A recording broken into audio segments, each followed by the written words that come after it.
Lesson 4. Brahmacharya. Brahmacharya is often presented as celibacy, the practice of celibacy. But you have to look at the meaning of the word Brahmacharya to understand what it really means.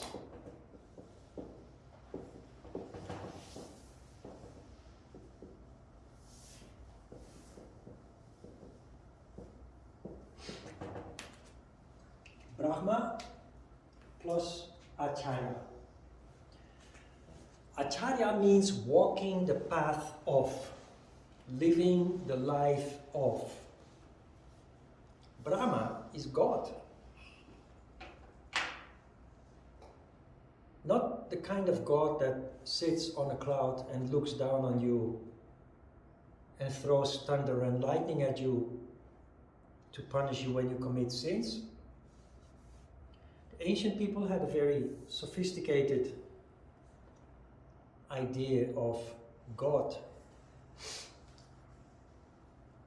God is not outside ourselves, is not up there in some heaven or so. Because heaven and hell are within ourselves.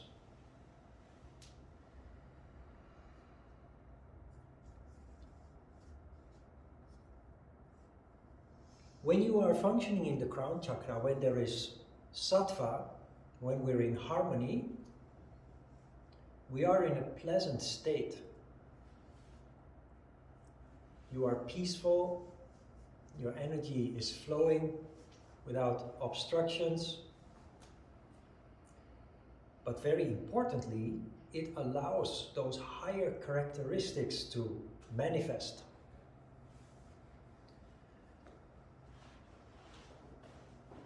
Instinctively, when we pray to God, when we ask for insight or help, we look up.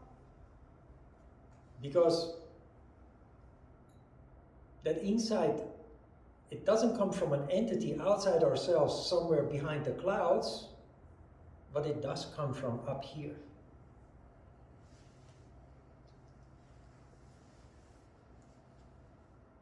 Because of the institutionalization of religion, the origin of religion has become very distorted. Not necessarily negative, because in the past, religion was used to unite people, as opposed to people always fighting with each other. But religion has also been used as a form of government to control people.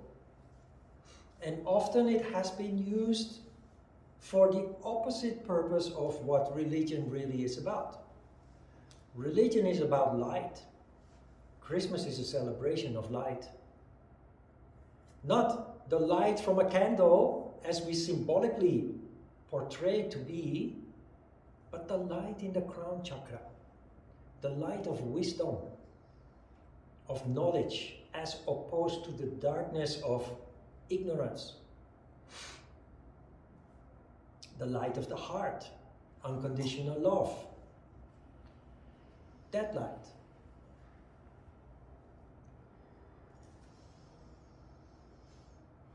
Religion has often been used to keep people in the dark, because people who see the light start asking difficult, inconvenient questions.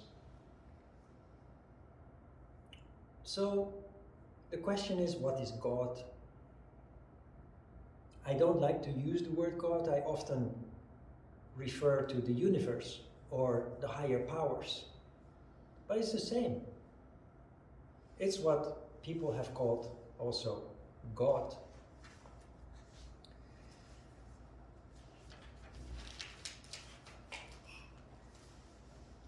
For me, God is the miracle of life. It is the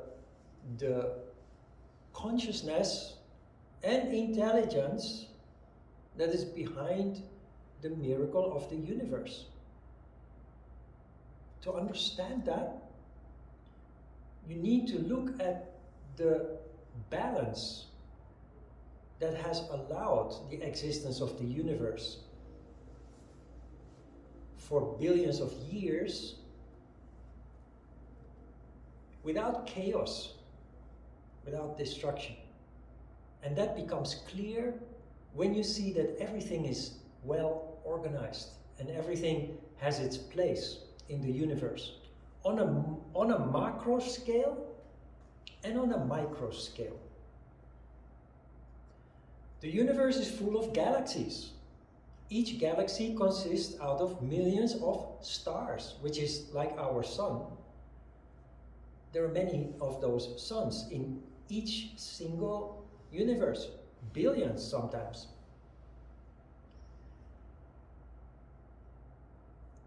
Those suns each have their own environment. Some have planets, others don't. Like our sun has planets that circle around it. They have a fixed route. They have a fixed path that they rotate around the sun. And they don't clash. The force of gravity keeps them in place at a certain distance, each a different distance. The miracle of life on Earth is possible because of very carefully calibrated elements coming together, allowing organic life. That means there is a bandwidth of temperatures.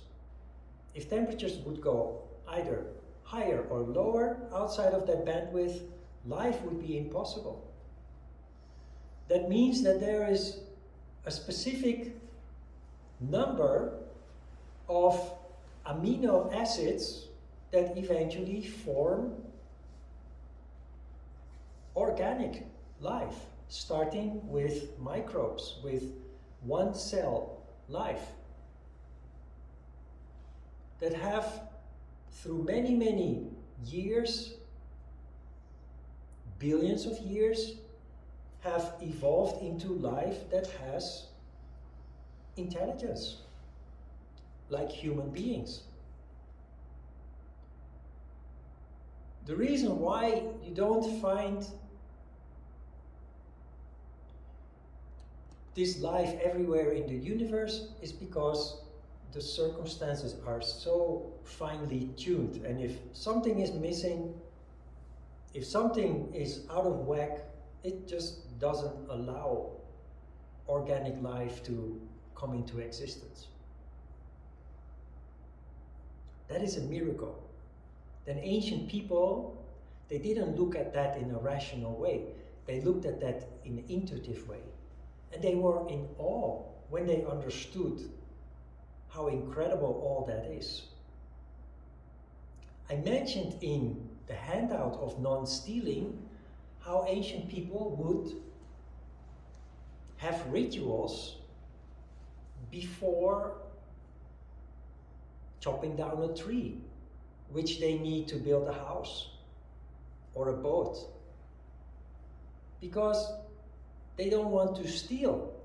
They will ask for permission from nature, from the gods of nature, if you will, because they deeply, intuitively understand that this tree is valuable and is not their possession, just to grab, just to take. They realized the miracle of it and the value of it intuitively. Same with food. We go to the supermarket, whether it's summer or winter, spring or fall, and everything is there. We take it for granted. It is there in abundance. But ancient people, they were not always so sure. of whether they would have a meal. So they were very, very grateful, deeply grateful for the food that was growing in their field, for the fruits that they could pluck from the trees, and the animals that they could hunt and then eat.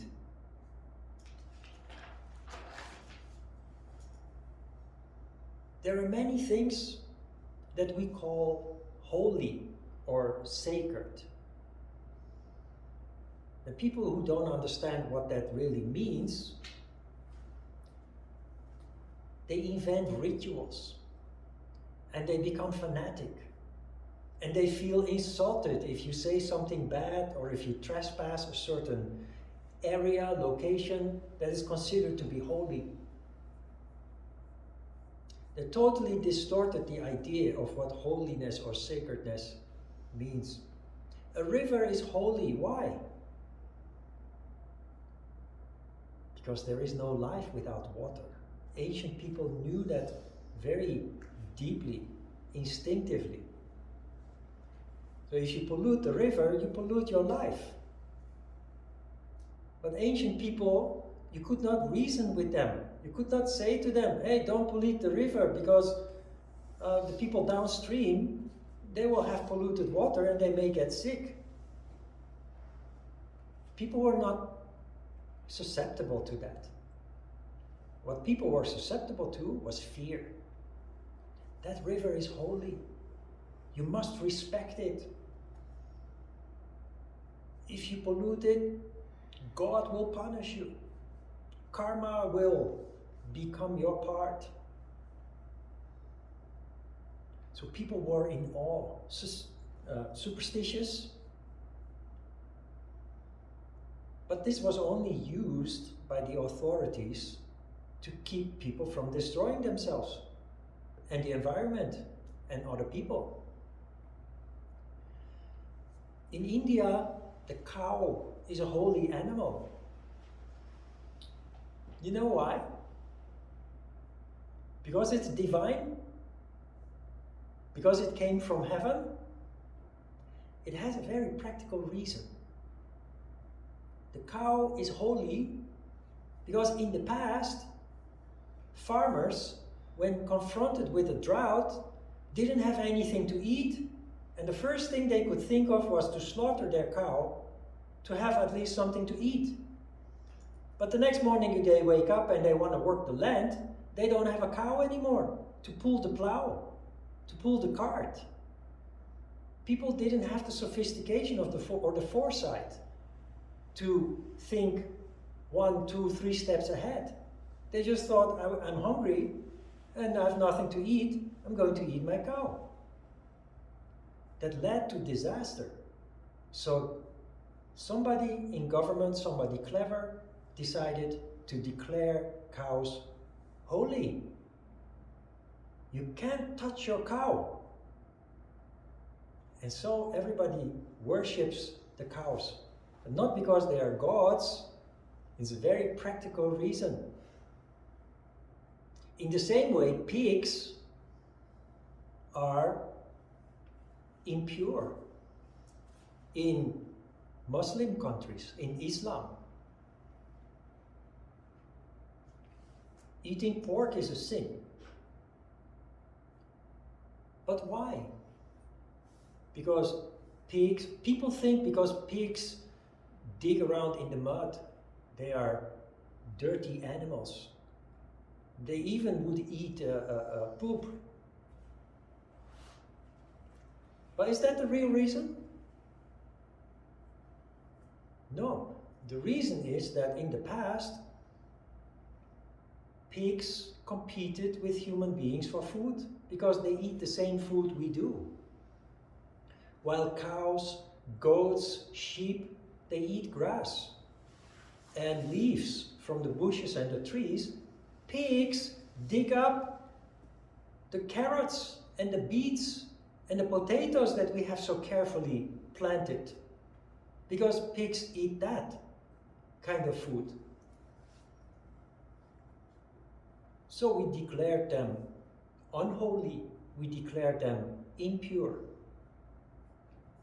And people from Europe have grown up, in the United States probably too, you have grown up, since you were born, you have been confronted with fairy tales about big bad wolves. So you are indoctrinated, conditioned to consider dogs to be evil. Because they are evil? They eat human beings? No. Like with pigs, wolves competed with people for food. You have your farm and you're raising chickens, goats, sheep, and a pack of wolves comes by and wipes out your entire stable with what you've worked so hard for to grow. You have been indoctrinated by your government from birth to consider wolves evil. So when you are grown up and you have a hunting rifle, the first thing that you do when you see a wolf is simply kill it. That's what governments do. They declare things holy or sinful or evil in order to basically protect life, but only very selfishly our life, without regard then, in case of the pigs and the wolves, regard for nature. But it was out of necessity.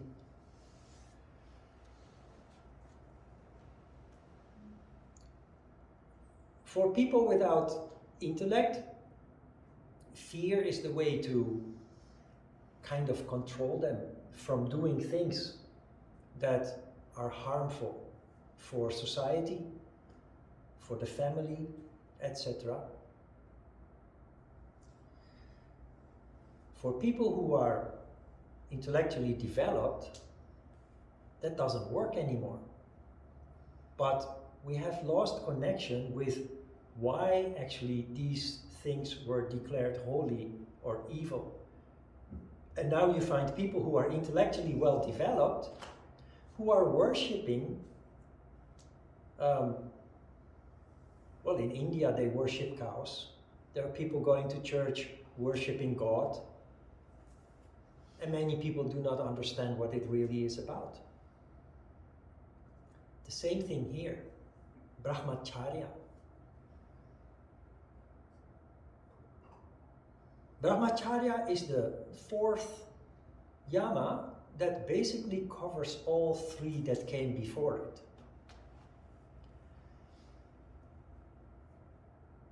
Ancient people and modern people, clearly, we will come back to that, are driven by instincts. Natural, normal, human instincts. But without control, that led to violence. It still leads to violence and abuse. So it has been reduced to proper sexual behavior, but that is only a very small part of the story.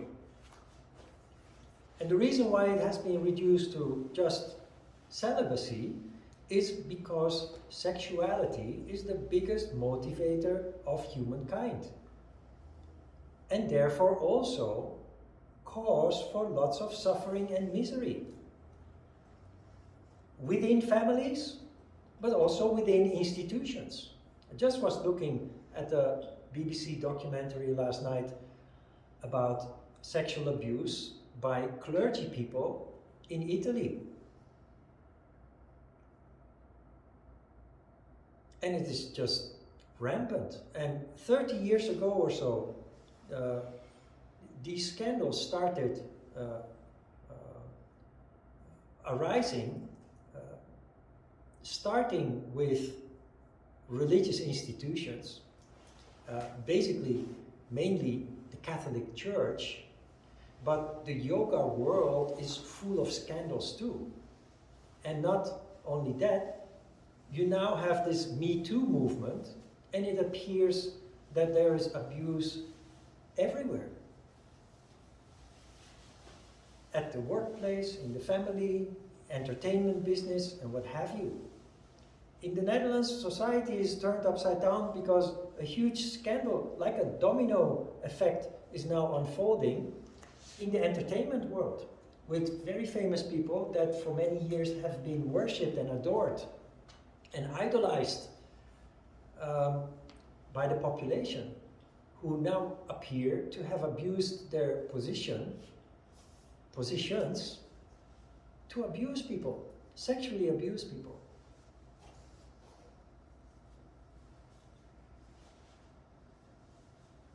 Brahmacharya teaches us that if you want to live a constructive, a positive, a happy life, free from disturbances and disruptions and conflict, you need to be honest about yourself, your tendency to have animal instincts, one of which is sexuality.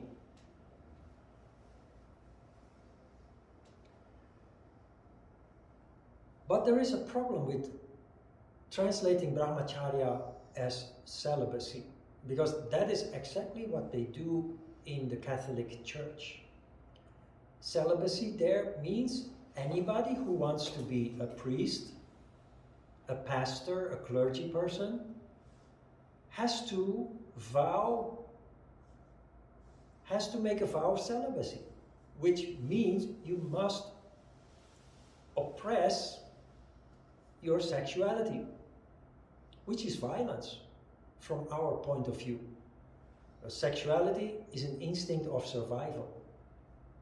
It is determined by hormones. We cannot just deny it and oppress it. Because when energy becomes frustrated because we cannot manifest, we cannot express it, it starts wreaking havoc. And although there are many people who can control it, there is a number of people that can't. And it leads to abuse of authority, that leads to children becoming damaged for life. If you watch those documentaries, it's just so sad how people 30, 40 years after the abuse taking place are still very seriously affected by it, still not capable of leading normal, happy lives. So Brahmacharya is about approaching life in a sensible, commonsensical way, and based on non-violence, truthfulness, and non-stealing. Because taking something under pressure, abuse, is stealing. It's also violence. So it's much more complicated, much more complex, but also much more commonsensical than just explaining Brahmacharya simply as being celibacy. And again, to understand that, all you have to do is to look at the meaning of the word. Brahmacharya is living the life of God. But there also you have to be careful. Because what does that mean? I don't want to be a priest or anything like that, or pretend to be. But it has nothing to do with that.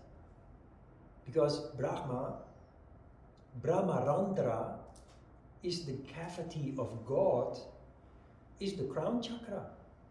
The crown chakra is the seventh chakra, the location of the royal characteristics, the location of wisdom, intuition, deep insight, unconditional love. So nothing superficial, but really about living life according to your heart. Now, it is easy to proclaim to live like that And you often see with people who do so behind closed doors or when out of sight, they just go back to normal, sinful, or just human, instinctive-led behavior. There are many scandals in yoga too. You ever heard of Bikram? You don't hear much about him anyway. You don't hear much about him anymore these days. But 10 years ago, Bikram was all the rage around the world. These days, younger generations who were still little children when Bikram's scandal unfolded, they've never heard of Bikram. Why? Because he abused his students. And when that was exposed to the outside world, CNN gave him an opportunity to defend himself in an interview in front of the camera. And he arrogantly accepted that offer, and he dug his grave so much deeper by doing so. Because he sat there with a big ego, accusing the girls of being at fault. And he had done nothing wrong, all he did was trying to help them. And he couldn't justify the sexual abuse. So he totally destroyed his reputation, his beautiful wife and children. What the hell did what the hell was he thinking? What the hell did he do? Brahmacharya is, you want to help people, then help them. Teach them yoga or teach them about the scriptures in a practical way so that they help people to understand themselves and life. But do not use that position then to position of authority to manipulate people. And basically what you're doing is falling down below the diaphragm, down to the lower emotions and desires, and just gratifying them.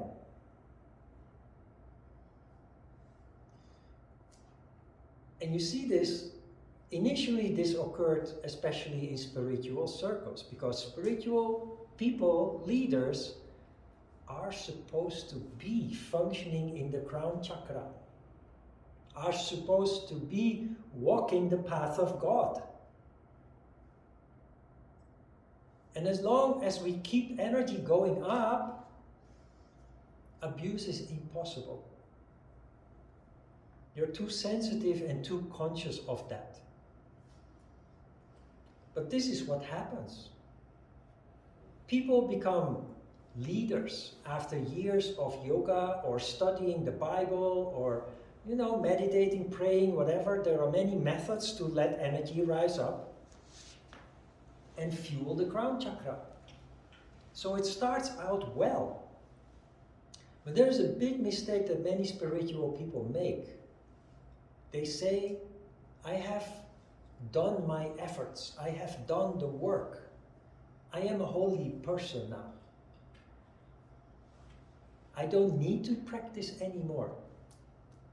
You are a beginner, you need to practice, but I'm a master. I don't have to practice anymore. So they have this position. They have also this presence of mind, which is stronger than from average people. And then their energy drops because they stop practicing.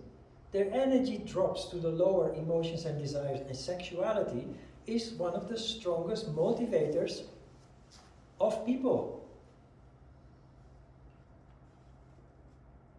And that is where the abuse starts. Energy simply starts contracting again if you don't maintain the condition where it rises up and fuels the crown chakra. So spiritual people should always continue to practice whatever method it is that they used to fuel the higher levels of consciousness. it is because of this and nothing else mysterious or whatever reasons they give, that yoga can be considered to be dangerous. You will see in the Hatha Yoga Pradipika, when we start reading it, there are several sutras where you are being told to keep yoga secret. We will come to that when we read it. I will explain. That is because you don't want to empower people who do not have a moral foundation. Because yoga empowers people with a strong presence of mind. And if there is no moral foundation, if there is no heart, it ends up in abuse. So that is really what Brahmacharya means here. It's really about doing the right thing in everything that we do. But also, when it comes to sexuality, to be honest about that. Yesterday in the documentary, there was talk of pedophilia. And statistically, among the clergy people all over Europe, 7.5% of the clergy men are pedophiles. Now, if I rationalize it, I'd say there is nothing wrong with pedophilia. As long as you can love children as long as you don't harm them, as long as you don't damage them. Canalize that energy towards building them up, educating them, preparing them for adulthood. But that's only possible if you work with your heart, if your energy is on higher levels of consciousness. If you stop practicing, energy drops and the ugly side comes out.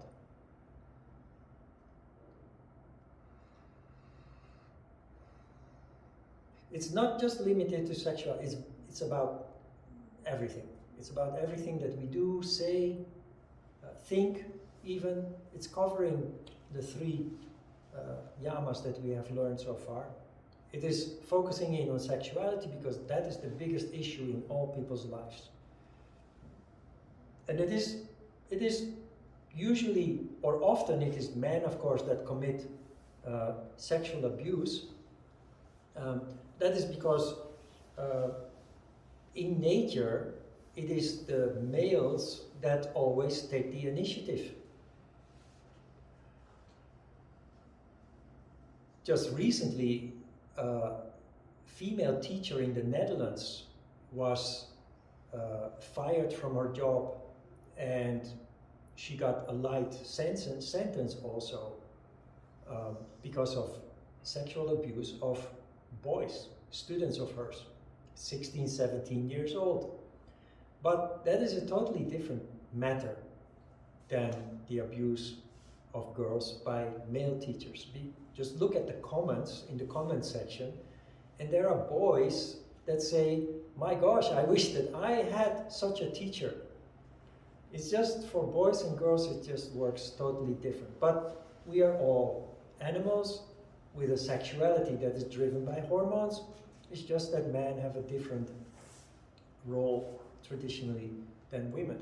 There is some abuse on both sides, but it is just mainly the predators really you find among the men. Practice of yoga naturally leads to the diminishing of this urge, this instinct to conquer and to possess. And we will come to that also a little bit more in detail in the Hatha Yoga Pradipika, where Svatmarama tells us that practice of yoga steadies the moon in men. We will come to that, I will explain when we read that sutra.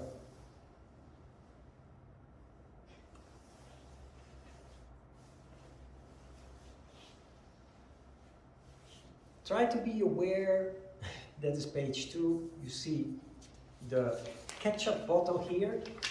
That is just an example of how our sexuality is being manipulated by the marketing industry, whose sole purpose is to make us spend money, lots of money, and they know very well that the strongest motivator for people to spend money is sexuality. So we will come back to that also when we discuss the chakras. But try to be aware.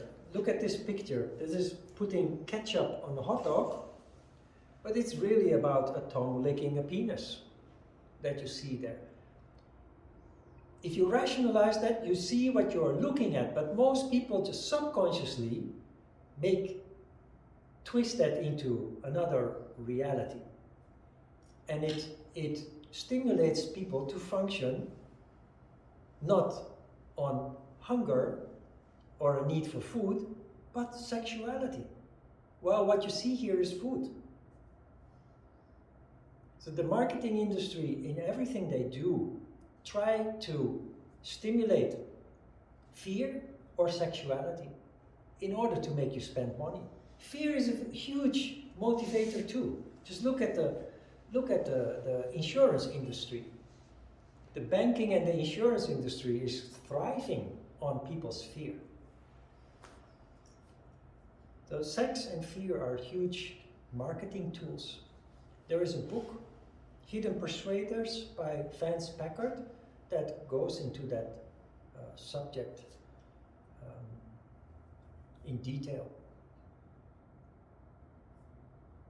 And we will come back to it also again later when we discuss Muladhara Chakra, which is associated with the color red, which reminds you of the red light district and the red Ferraris of the past, etc. So we'll come back to that again.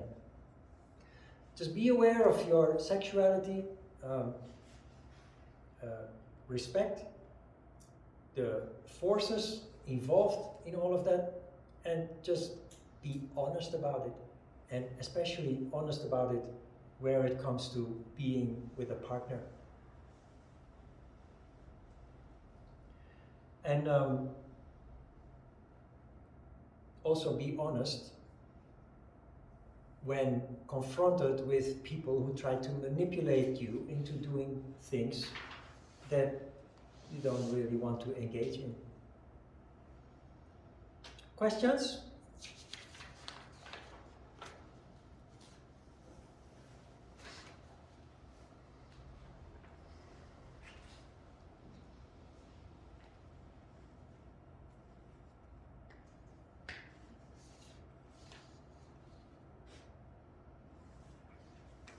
Okay, let's have a short break.